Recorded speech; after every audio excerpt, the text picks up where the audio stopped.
teitl? Mae teitl o'r enw Pa Glwb. Pwy ydy'r awdur? Mae awdur o'r enw Acen. Beth ydy plot? Wel, mae Nicky yn Chris mynd i Ganolfan Hamden Pant Glas.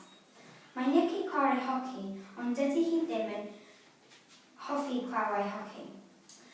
Mae Chris yn mwynhau judo, ond dydy hi ddim yn hoffi judo.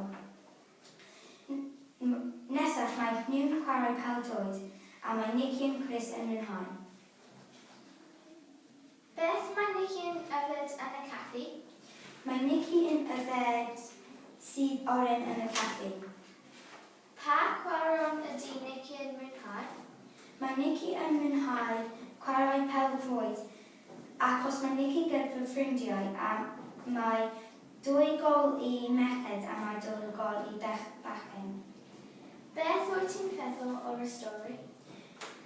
Dwi'n fy marn i, mae stori yn rai ddiflas, felly dwi ddim yn hoffi stori achos dydy e ddim yn disgrifio yn dda.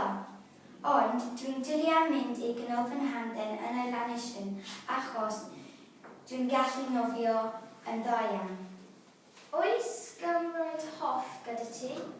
Oes, mae gymeriad hoff ydy Nicky achos dwi'n dwlu pêl-droed yn y Ganolfan Hamden hefyd.